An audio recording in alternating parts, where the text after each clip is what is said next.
Hello student. আচ্ছা, আমরা অষ্টম শ্রেণীর শিক্ষার্থী। আমাদের যথাযথ একটা জ্ঞান আছে। তোমাদেরকে আমি একটা বাস্তবতার সঙ্গে পরিচয় করিয়ে দিই। আচ্ছা, মনে করো যদি কোনো একটা গ্রামের দারিদ্র পরিবারে হঠাৎই যদি অনেক বৃষ্টি আসলো, তাদের ঘর বাড়ি খুব একটা ভালো না, তাহলে কি হবে? নিশ্চয়ই আমরা জানি সেই ঘরের মধ্যে কি হবে, অনেক পরিমাণে জল প্রবেশ করবে। তো তার মধ্যে যদি তার ছোট ছোট শিশুরাও থাকবে, একটা বাড়ির মধ্যে যেমন থাকে বাবা মা ভাই, মানে তাদের ছেলে মেয়ে সব থাকে, তো কি হবে তখন তাদের গায়ে নিশ্চয়ই ওই জলের যে ফোঁটাটা তাদের ওপর পড়বে। তো তার ফলে কি হবে, সেটাকে একটা শিশু শরীর সহ্য করতে পারবে? পারবে না। তো এই কঠিন একটা মুহূর্তে সব সময় কে সর্বপ্রথম আমাদেরকে এই সব কঠিন পরিস্থিতি আলগে রাখে? আমাদের মা। কারণ আমরা যেই পাঠ্যাংশগুলো পড়ে আসছি, আমরা বরাবর দেখেছি যে তাদের যে বাবা আছে সে বাড়িতে থাকে না, সে বিদেশে থাকে। তো এইখানে যখন একটা কঠিন পরিস্থিতির সম্মুখীন হতে হয়েছিল, তাদের সাথে কেবল তাদের মাই ছিল। তো মা কিভাবে তাদেরকে একটা রক্ষা করলো, সেইগুলোই নিয়ে আমরা আজকে আলোচনা করব। আলোচনা যদি তোমরা পুরোপুরি জানতে চাও, তাহলে তোমরা যুক্ত থাকো স্কুলওয়ালা ইউটিউব চ্যানেলে সাকিনা ম্যামের সাথে। চলো দেখো কি আছে। কয়েকদিন খুব বর্ষা চলিতেছে, মানে এই সময়টা কোন সময়ের কথা বলা হয়েছে? বর্ষা ঋতু। বৃষ্টির বিরাম নাই, মানে বৃষ্টি মানে হয়েই যাচ্ছে হয়েই যাচ্ছে, একটু থামে আবার অমনি জোরে আসে। বৃষ্টির ছাটে চারিধারে ধোয়া ধোয়া, মানে দেখবি যখন অনেক বৃষ্টি হয় যেন মনে হয় কি একটা ধোঁয়ার মতো, দেখে না আমরা চোখের সামনে কেমন দেখি, যেন ধোঁয়া হয়ে গেছে, বৃষ্টিগুলো যেন একটা ধোঁয়া আকারে মনে হচ্ছে যেন আমাদেরকে এরকম। হরিহর মোট 5টা টাকা পাঠাইয়াছিল, মানে এখানে দেখো আমাদের প্রশ্নও আসতে পারে যে ওই যে সময় ছিল, ওই সময় তার বাবা হরিহর কত টাকা পাঠিয়েছিল? 5টা টাকা। তাহার পর আর পত্রও নাই টাকাও নাই, মানে ওই 5টা টাকা দেওয়ার পর তারপরে কোনো টাকাও নেই, তার কোনো পত্রও নাই। সে অনেক দিন হইয়া গেল, রোজ সকালে উঠিয়া সর্বজয়া ভাবে আজ ঠিক খবর আসিবে। কি হচ্ছে? সর্বজয়া তার স্ত্রী রোজেরই ভাবে আজ হয়তো আসবে আসবে, কিন্তু আসে না। ছেলেকে বলে তুই খেলে খেলে বেড়াস বলে দেখতে পাস নে, ডাক বাক্সটার কাছে বসে থাকবি, পিয়ন যেমন আসবে আর অমনি জিজ্ঞেস করবি। মানে তার ছেলেকে কি বলছে, একটু বকা দিচ্ছে যে যেখান থেকে সব পত্রগুলো পাবে সেখানে গিয়ে বসতে, কারণ যখন পিয়ন বের হবে তাকে জিজ্ঞেস করতে হবে, ওই জন্য তাকে বলে রাখতে যে মানে ডাকঘরের কাছে বসে থাকতে। অপু বলে বা আমি বুঝি বসে থাকি নে। এখানে আবার অপু তার মাকে দেখো প্রশ্ন করছে, আমি বুঝি বসে বসে থাকি নে? কালো তো এলো পুটিদের চিঠি, আমাদের খবরের কাগজ দিয়ে গেল, জিজ্ঞেস করে এসো দিদি পুটিকে। এইখানে দেখো সে আবার কি বলছে যে তাদেরকে তো খবরের কাগজ দিয়ে গেল, মানে তাদের যদি চিঠি থাকতো নিশ্চয়ই দিয়ে যেত। দেখো কাল তবে আমাদের খবরের কাগজ কি দিয়ে কি করে এলো, মানে সে আবার বলছে তাহলে আমাদের যে খবরের কাগজটা সেটা কি করে এলো? আমি থাকি না বই কি, আবার বলছে আমি কি থাকি না, এরকম আবার তার মাকে বলছে। বর্ষা রীতিমতো নামিয়াছে, মানে এখানে বর্ষা যেমন আমরা দেখি যে বর্ষাকালে যেইভাবে বৃষ্টি হয় প্রত্যেক দিন প্রতি সময়, ঠিক সেইভাবেই নেমেছে। অপু মায়ের কথাই ঠাই রায়দের চণ্ডী মণ্ডপে পিয়নের প্রত্যাশায় বসিয়া থাকে, মানে কখন পিয়ন আসবে তার মায়ের কথা মতো সে বসে থাকে। সাধু কর্মকারের ঘরের চালা হইতে পোলা পায়রার দল ভিজিতে ভিজিতে বটাপট করিয়া উড়িতে উড়িতে রায়দের পশ্চিমের ঘরের কার্নিশে আসিতেছে। চাহিয়া চাহিয়া দেখে একটা শিশু মন, তার একটা যদি কিছু একটা হয় তার চোখের সামনে, সে তো নিশ্চয়ই দেখবে। যখন এরকম একটা হচ্ছে যে যেসব পায়রা গুলো ছিল তারা উঠতে উঠতে এরকম বসছে পাঁচিলের ওপর, সেই কার্নিশের ওপর, সেগুলো সে দেখতো। আকাশের ডাককে সে বড় ভয় করে, মানে আকাশের যে একটা যে বজ্রপাত হলে যেমন একটা আওয়াজ দেয়, কে ভয় করে? অপু ভয় করে। বিদ্যুৎ চমকাইলে মনে মনে ভাবে দেবতা কিরকম নল পাচ্ছে দেখেছো, এইবার ঠিক ডাকবে। পরে সে চোখ বুজিয়া কানে আঙুল দিয়া থাকে, মানে কি হচ্ছে সে ভয়ে একটা দেখবে, আমাদেরও মানে দেখবে আশেপাশে কোনো বাচ্চা থাকে, যদি আমরাও যখন ছোট ছিলাম নিশ্চয়ই এই ধরনের আওয়াজকে ভয় করতাম। মানে ভয় পেলে কি আওয়াজটা না তার কানে আসে, তখন এইভাবে কানটাকে সে চাপা দিয়ে দিত শুধু। বাড়ি ফিরিয়ে দেখে মা ও দিদি সারা বিকালে ভিজিতে ভিজিতে রাশিকৃত কচুর শাক তুলিয়া রান্নাঘরে দাওয়াই জড়ো করিয়াছে। মানে কি হচ্ছে, যখন এই বাড়িতে অপু আসলো কি দেখলো, তার মা আর তার দিদি অনেক কচু শাক কি করেছে, তুলে নিয়ে এসেছে, আর সেগুলো কোথায় রেখেছে, রান্নাঘরে দাওয়ার মধ্যে। অপু বলে কোত্থেকে আনলে, ও কত, এখানে আবার সে জিজ্ঞাসা করছে কোথা থেকে আনা হয়েছে এগুলো, আবার সে বলছে যে কত। দুর্গা হাসিয়া বলে কত, এখানে তাকে কি বলছে, ব্যঙ্গ করছে। তোমার তো বসে বসে বড় সুবিধে, ওই ওদের ডোবার জামতলা থেকে এই এতটা এক হাঁটু জল, এখানে আবার তাকে বলছে যে এক হাঁটু জল আছে, সেখানে তারা গিয়ে নিয়ে এসেছে এইগুলো। যাও দেখি, আমার তাকে বলছে তোমার যদি ক্ষমতা থাকে তাহলে যাও। সকালে ঘাটে গিয়ে নাপিত বউয়ের সঙ্গে দেখা হয়। সর্বজয়া কাপড়ের ভিতর হইতে কাসর একখানা রেকাবি বাহির করিয়া বলে, মানে এখানে কার সঙ্গে তার দেখা হচ্ছে, এখানে নাপিত বউয়ের সঙ্গে। তারপর এখানে কি বার করছে সর্বজয়া কাপড় থেকে, কাঁসার একখানা রেকাবি। এই দেখো জিনিসখানা খুব ভালো, ভরণ না কিছু না, ফুল কাঁসা, এটা কি একটা পুরোপুরি কাঁসা। তুমি বলেছিলে তাই বলি যাই নিয়ে, এ যে সে জিনিস নয়, এ আমার বিয়ের দান, এখন এ জিনিস আর মেলে না। মানে কি হচ্ছে, সে বিয়ের সময়টা পেয়েছে, মানে এখন এই ধরনের কাঁসা আর পাবে না। অনেক দরদস্তুরের পর নাপিত বউ একটি আধুলি আঁচল হইতে খুলিয়া রেকাবিখানা কাপড়ের মধ্যে লুকাইয়া লয়। মানে এখানে কি হচ্ছে, সবকিছু দাম করে নিয়ে যে এই কাঁসাটা সে কত টাকায় নেবে, মানে তার কাছে রাখবে, সবকিছু করে নিয়ে কি করলো, তাকে কিছু টাকা দিয়ে দিল, তারপরে কি করলো, সেটা আবার যে নাপিতের বউ ছিল সে তার আঁচলের মধ্যে নিয়ে ওটা নিয়ে চলে গেল। কাউকে যেন না প্রকাশ করে সর্বজয়া এ অনুরোধ বারবার করে, মানে কেউ না জানতে পারে যে এরকম তার একটা খারাপ দিন চলছে, তার জন্য সে আবার অনুরোধও করলো কাকে, নাপিতের বউকে। দুই একদিন ঘনীভূত বর্ষা নামিল, হু হু পূবে হাওয়া, মানে পূর্ব দিকে হাওয়া, খানা ডোবা সব থই থই করিতেছে, মানে সবকিছু ডুবে গেছে। পথে ঘাটে এক হাঁটু জল, মানে রাস্তাতে যাবে সেখানে পুরো একদম যেন পুরো জল যেন একদম এক হাঁটু হয়ে গেছে। দিন রাত শো শো, বাঁশবনে ঝড় বাঁধে, বাঁশের মাথা মাটিতে লুটাইয়া লুটাইয়া পড়ে, আকাশের কোথাও ফাঁক নাই, মাঝে মাঝে আগেকার চেয়ে অন্ধকার করিয়া আসে, কালো কালো মেঘের রাস হু উড়িয়া পূর্ব হইতে পশ্চিমে চলিতেছে। মানে দেখো বর্ষাকালটা খুবই মানে একদম ভয়ানক রূপ ধারণ করেছে, যেখানে কি হচ্ছে বাতাস বয়ে চলেছে, যে বাঁশ বনগুলো রয়েছে তাদের যে ঝাড়গুলো সেগুলো পুরো যেন মাটিতে একদম লুটিয়ে পড়ছে, এসব যা যা ঘটেছে তাই তাই এখানে বলা হয়েছে। এখানে কি বলছে, মহাঝড়, একটা যেন বিশাল বড় একটা ঝড়, দিন রাত শো শো শব্দ, নদীর জল বাড়ে, কত ঘোড়দৌড়, কত জায়গায় যে পড়িয়া গেল, মানে সব কত কি নষ্ট হয়ে গেছে। দেখো এখানে দিন রাত কি হচ্ছে, মানে একটা শশু শব্দই হয়ে চলেছে। তারপরে এখানে কি বলেছে, নদী নালা জলে ভাসিয়া গিয়াছে, গরু বাছুর গাছের তলে, বাঁশ বনে বাড়ির ছাঁচ তলায় অঝরে দাঁড়াইয়া ভিজিতেছে, পাখি পাখালির শব্দ নাই কোনো দিকে। মানে কি হচ্ছে, একটা যদি মনে করো টানা বৃষ্টি হয়, সেখানে কোনো পাখি বলো পশু বলো কেউ থাকবে না, যেন কোনো ধরনের এইসব পাখি পশুর কোনো ধরনের শব্দ নেই, সবকিছু যেন নিস্তব্ধ হয়ে গেছে, শুধু একটারই শব্দ আছে, বৃষ্টির আওয়াজের। আর অবিশান্ত ধারা বর্ষণ। অপু দাওয়ায় উঠিয়া তাড়াতাড়ি ভিজা মাথা মুছিতে মুছিতে বলিল, আমাদের বাঁশতলায় জল এসেছে দিদি, দেখবি, মানে ওদের যে বাঁশ এটা তোলা রয়েছে ওখানে কিছু অনেক জল চলে এসেছে, তো এটা দেখার জন্য অপু কাকে বলছে, তার দিদিকে দুর্গা।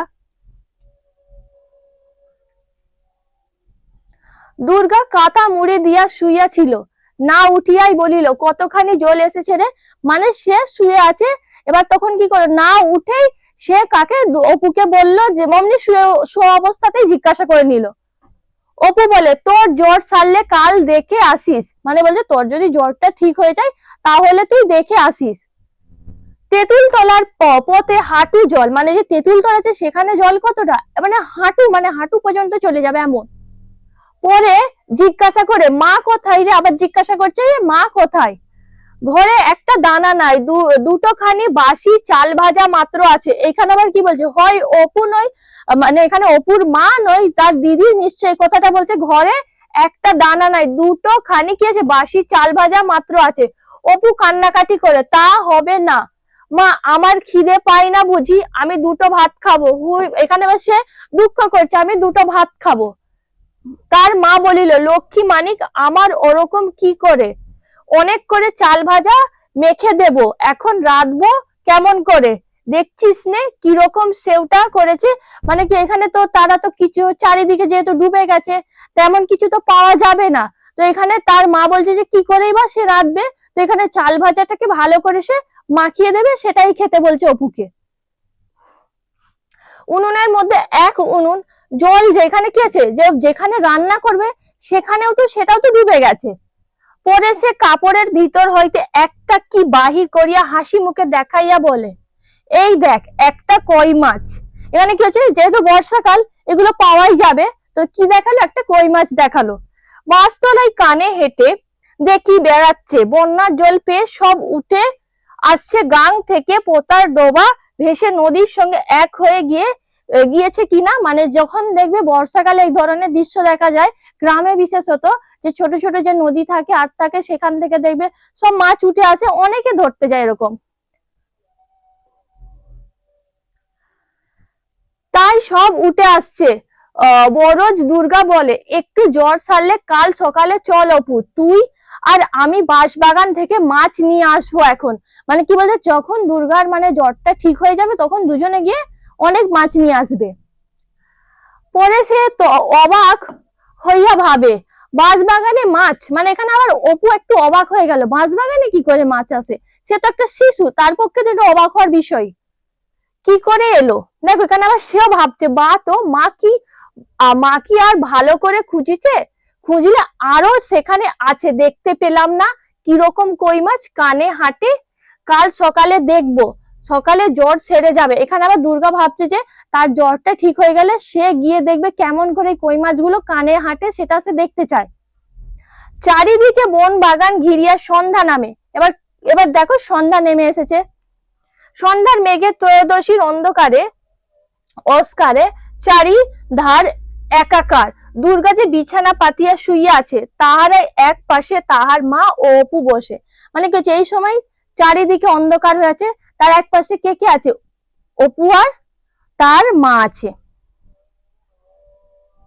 ওদিকে ভাই বোন তুমুল তর্ক বাঁধিয়া যায়। মানে এখানে কি হচ্ছে, তারা ভাই বোনের মধ্যে একটা তর্ক হচ্ছে। অপু সরিয়া মায়ের কাছে ঘেঁষিয়া বসে, ঠান্ডা হাওয়ায় বেজায় শীত করে। মানে যেহেতু বর্ষার হাওয়াও দেখবো অনেক সময় কি হয়, একটু মানে শীত শীত টাইপ লাগে, তো তারও তেমনই মনে হচ্ছিল। হাসিয়া বলে, মা কি সেই শ্যামলঙ্কা বাটনা বাটে মাটিতে লুটিয়ে কেশ। মানে এখানে আবার সে যেন বলছে এরকম ঠিক এই পরিস্থিতিটা হয়েছে, তার মাকে আবার দেখো বলছে।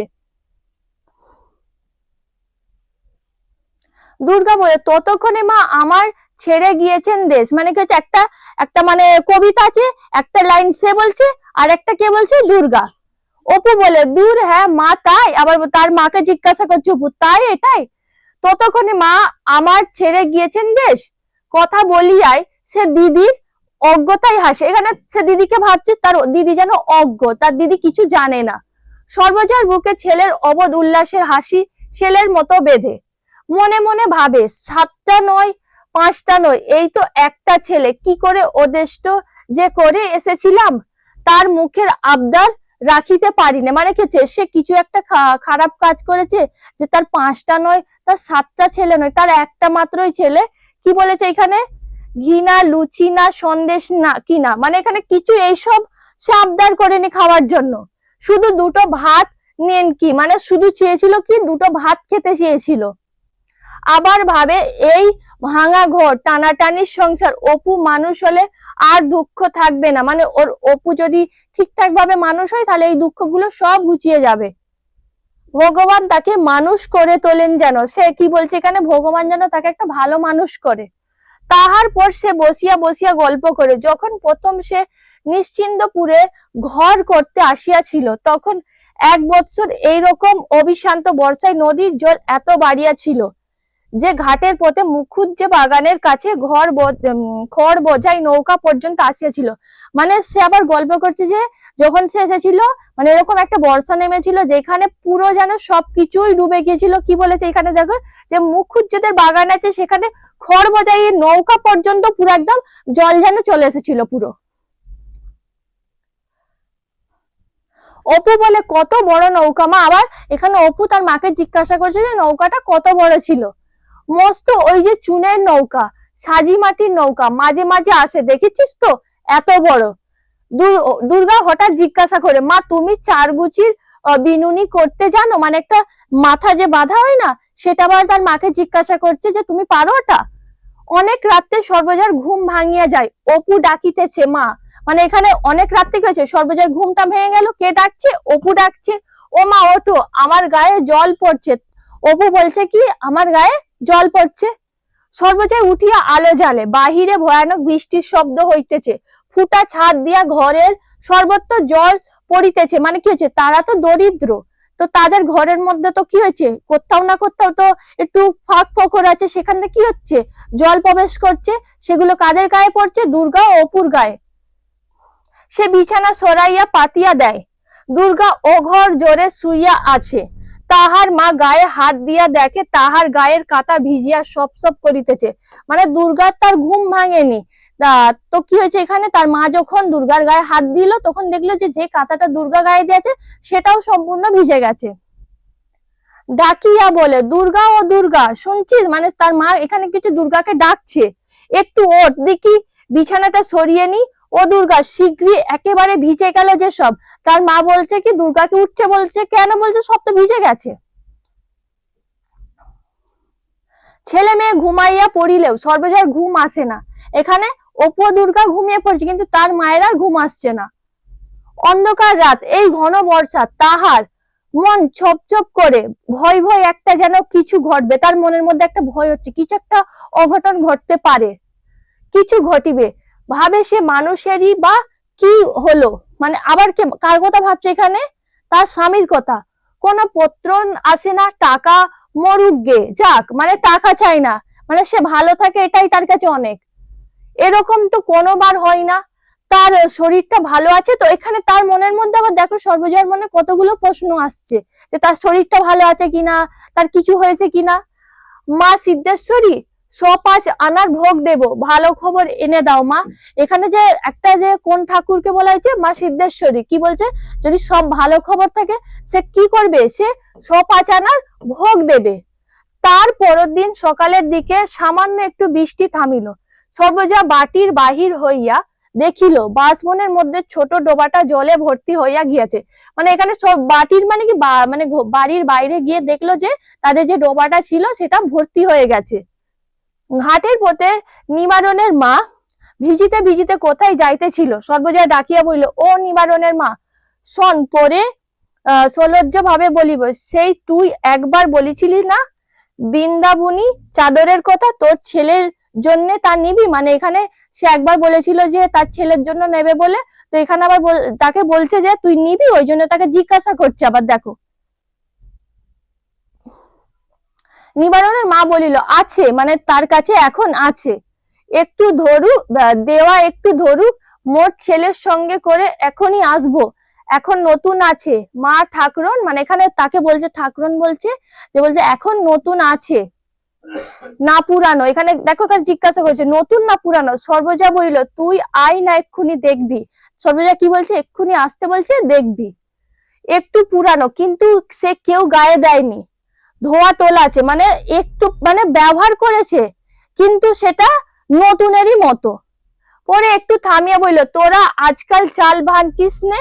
আবার এখানে জিজ্ঞাসা করছে চাল ভাঙছিস নে কেন, সেটা আবার জিজ্ঞাসা করে। নিবারণের মা বলিল, এই বাদলায় কি ধান শুকায় মা ঠাকুরন? আবার বলছে যে এই বৃষ্টির দিনে কি করেই বা ধানটা শুকাবে সে। খাবার বলে দুটো খানি রেখে দিয়েছি অমনি, মানে কি হচ্ছে খালি খাবার জন্য কিছুটা রেখে দিয়েছেন। সর্বজয়া বলিল, এক কাজ কর না, তাই গিয়া আমায় আধ কাটা খানেক আজ দিয়ে যাবি। আবার এখানে সর্বজয়া বলছে তার থেকে একটু চাইছে। আবার একটু সরিয়া আসিয়া মিনতির সুরে বলিল, বৃষ্টির জন্য বাজার থেকে চাল আনবার লোক পাচ্ছি নে, টাকা নিয়ে বেড়াচ্ছি, তা কেউ যদি রাজি হয়। বড় মুশকিলে পড়েছি মা।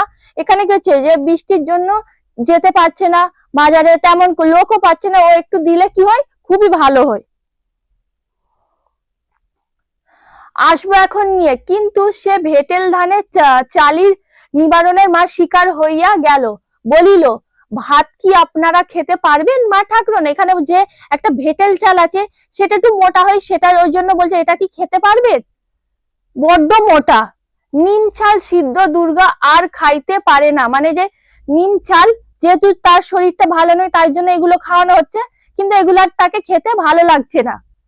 তাহার অসুখ একভাবেই আছে, ঔষধ নাই, পথ্য নাই, ডাক্তার নাই, বৈদ্য নাই। মানে যেহেতু তারা গরিব, তাদের কাছে ওষুধও ঠিকঠাক নেই, তেমন কোনো ডাক্তারের কাছেও যেতে পারছে না, বলে 1 পয়সার বিস্কুট আনিয়ে দেবে মা। নোনতা মুখে, মানে কোন বিস্কুটের কথা বলছে? নোনতা। কে বলছে? দুর্গা বলছে। মুখে বেশ ভালো লাগে, মানে এটা কি হবে, ভালো খেতে ভালো লাগবে, কারণ এই ধরনের এইসব নিম ছাল খাওয়াচ্ছে তাকে, এগুলো খেতে ভালো লাগে একভাবে, ওই জন্য বলছে এটা। সাবু তাই জোটে না, তাই বিস্কুট। এখানে কি বলছে যে সাবুটা খাবে সেটা তাদের জুটছে না, তার মা মনে মনেই ভাবছে এটা আবার বিস্কুট। এখন এই বর্ষার দিনে কি করেই বা পাবে, তাদেরকে তো টাকা পয়সাও নেই। তাহলে আমাদের এই পাঠ্যাংশটা এখানেই সমাপ্ত হলো। তা আমরা তাহলে পরের যে পাঠগুলো আছে সেগুলো আবারও তোমাদের সাথে নিয়ে আসবো, আলোচনা করব। আজকে এই পর্যন্তই। Thank you so much.